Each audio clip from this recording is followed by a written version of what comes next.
Doctors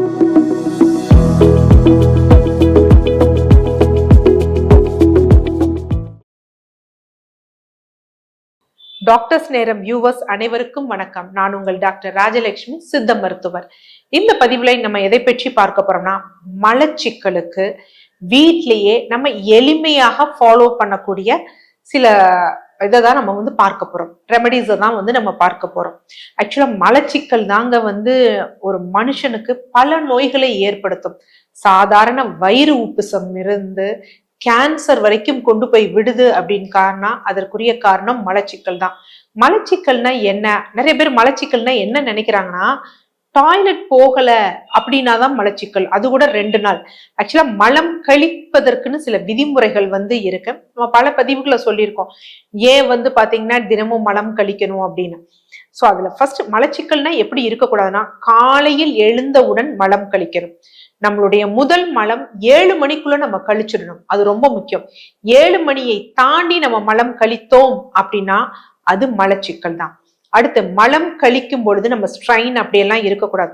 so யூஸ்வலா நம்ம இது பண்றப்ப எப்படி இப்ப பசுமாடு எப்படி மலம் கழிக்குதோ, சாணம் எப்படி இடுதோ, அந்த மாதிரி ரொம்ப லெகுவா இருக்கணுமே தவிர ரொம்ப கஷ்டப்பட்டு பண்றது, ஸ்ட்ரைன் பண்றது.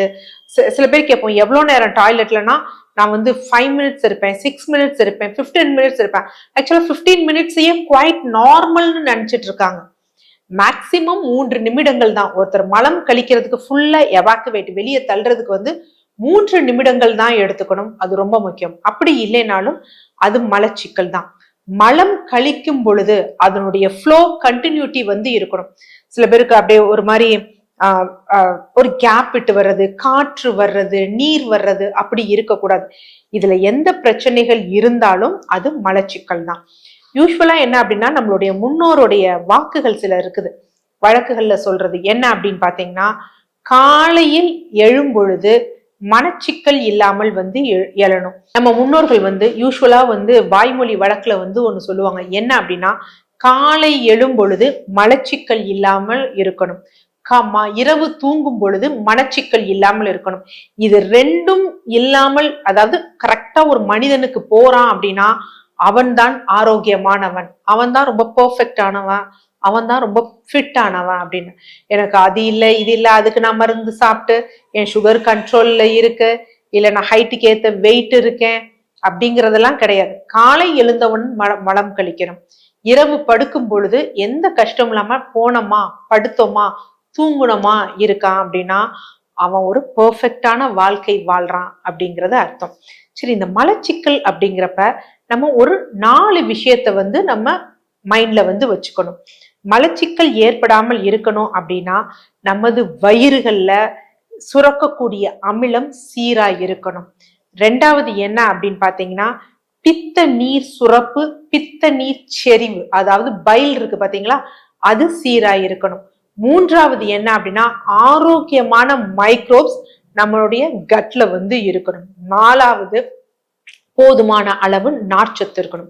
இந்த 4ம் இருந்ததுன்னா மலச்சிக்கல் இருக்காது. மல சீரா கழிஞ்சது அப்படின்னா நமக்கு நோய் இருக்காது. அந்த 4ஐயும் நம்ம ஃபாலோ பண்ணிக்கணும். சரி, ஓகே.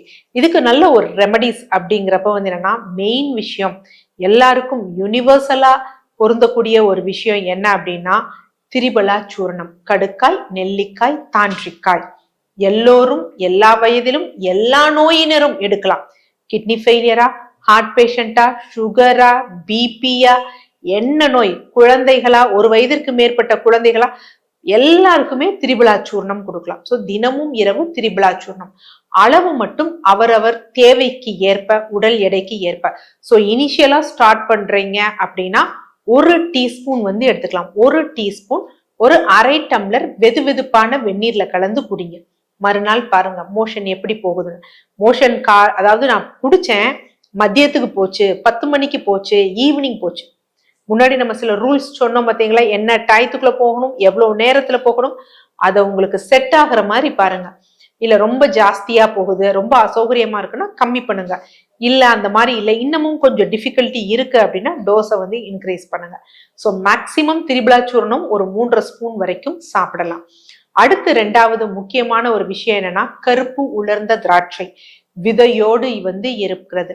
ஸோ இந்த இது வந்து நல்ல வந்து ஒரு நார்ச்சத்து உள்ளது.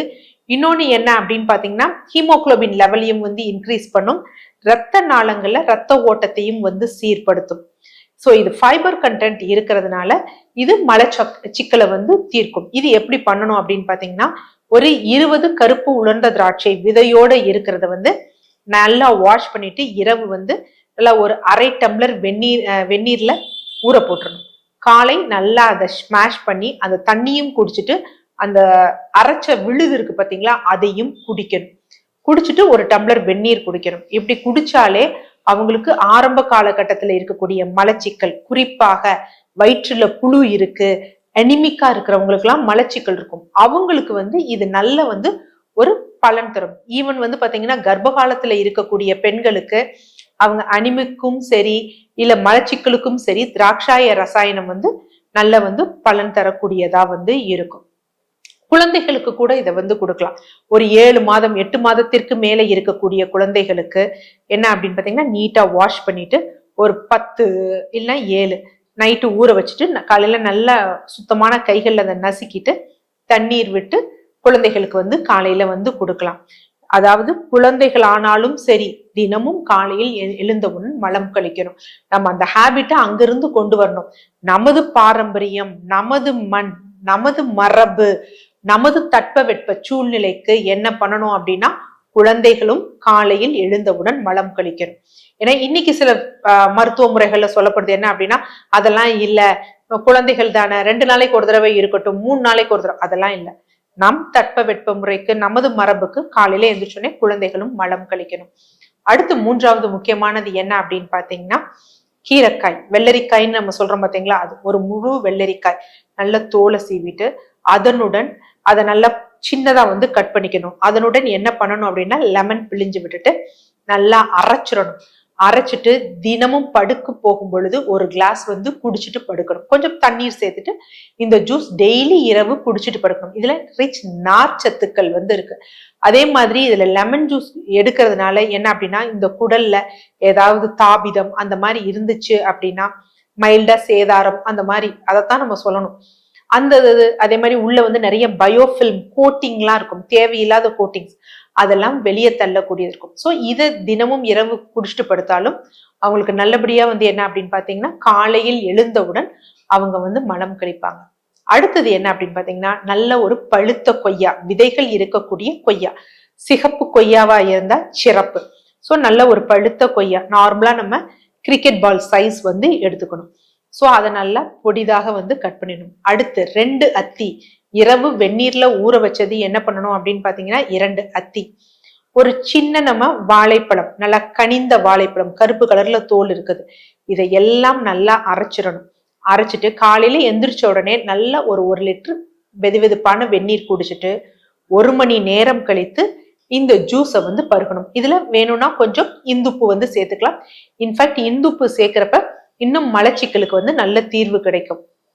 இதை எத்தனை மணிக்குள்ள பண்ணிடணும் அப்படின்னா காலை 6 மணிக்குள்ள இந்த வேலைகளை எல்லாம் முடிச்சிங்க அப்படின்னா 7 மணிக்குள்ள உங்களுக்கு மலம் வந்து ஈஸியா லெகுவா கழியும். இதையே நீங்க ஒரு 1 மந்த் தொடர்ந்து ஃபாலோ பண்ணுங்க. அப்புறம் ஹேபிச்சுவலா காலையில எழுந்தவுடன் மலம் கழிக்கும் வழக்கம் வந்து உங்களுக்கு வந்து வர ஆரம்பிச்சிடும். குறிப்பாக வந்து பாத்தீங்கன்னா இந்த ஸ்கூல் போகிற பசங்களுக்கு எல்லாம் இந்த பழக்கம், காலையில டாய்லெட் போக மாட்டாங்க. இவங்க இந்த ஏப்ரல் மே லீவ்ல வந்து காலையில எந்திரிச்சோடனே இதை பசங்களுக்கு கொடுங்க. தூங்கிக்கிட்டு இருந்தாலும் பரவாயில்ல, எழுப்பி இதை குடிச்சிட்டு படுங்கன்னு சொல்லுங்க. ஆட்டோமேட்டிக்கா அவங்க காலையிலயும் சீக்கிரம் எந்திரிச்சிருவாங்க, அவங்க மோஷனும் வந்து பாஸ் அவுட் ஆயிடுவாங்க. அடுத்து இன்னொரு இது என்ன அப்படின்னு பாத்தீங்கன்னா பிளாக்ஸ் சீட்ஸ், அதே கூட சேர்த்து வந்து என்ன அப்படின்னு பாத்தீங்கன்னா சியா சீட்ஸ், அதாவது ஆளி விதை, ஆளி விதையும் அதோட வந்து இந்த சியா விதைகளும் ரெண்டும் ஒரு ஸ்பூன் வந்து எடுத்துக்கணும். ஸோ ஆளி விதையை மட்டும் என்ன பண்ணணும்னா பவுடர் பண்ணிடணும். சியா சீட்ஸை வந்து நைட்டு ஊற வச்சிடணும், 1 டீஸ்பூன் ஊற வச்சுட்டு இதையும் இது பண்ணி ஒவ்வொரு வேளை உணவு சாப்பிட்ட முடித்தவுடன் என்ன பண்ணணும் அப்படின்னா இதை ஒரு 50 ml தண்ணீர்ல, வெதுவெதுப்பான தண்ணீர்ல கலந்து 3 வேளையும் சாப்பிட்ட பிறகு எடுக்கணும். ஸோ எடுக்கும் பொழுது இது 2லயும் omega-3 ஃபேட்டி ஆசிட்ஸ் இருக்கு. இன்னொன்னு என்ன அப்படின்னா ரிச் ஃபைபர் கண்டென்ட் இருக்கு. ஸோ அப்ப என்னன்னா உங்க உணவு போய் அது நல்லா செரிமானமாகி அந்த ஒரு பெரிஸ்டால்டிக் மூவ்மெண்ட்பாங்க, அந்த உணவை அடுத்த கட்டத்துக்கு தள்ளக்கூடிய தன்மை வந்து இதுக்கு இருக்கும். ஸோ அப்ப காலையில் நீங்க வந்து ஈஸியா வந்து மலம் கழிச்சிருவீங்க. அடுத்து இந்த இதை ஃபாலோ பண்றப்ப காலையில சாப்பிட்ட பிறகு மலம் வருது, இல்ல மதியம் சாப்பிட்ட பிறகு மலம் வருது அப்படின்னா அது சரியா தவறானா வரலாம், ஒன்றும் பிரச்சனை இல்லை. ஒரு நாளைக்கு 3 வேளை சாப்பிட்றோம்னா 3 வேளை மலம் வரலாம், தப்பு கிடையாது. ஆனா 4 தடவைக்கு மேல மோஷன் போச்சுனாதான் அங்க ஏதோ தவறா இருக்கு அப்படின்னு சொல்லி நம்ம டைட்ரேட் பண்ணணும். ஸோ இந்த 5 முறைகளுமே வந்து எந்த பக்க விளைவுகளும் இல்லாத ஒரு முறைகள். ஸோ இதை ஃபாலோ பண்ணி பாருங்க. மலச்சிக்கல் இல்லைனாலே மனுஷனுக்கு வந்து என்ன உடம்பு ஃப்ரீயா இருக்க மாதிரி வந்து கண்டிப்பா நீங்க ஃபீல் பண்ணுவீங்க. நன்றி.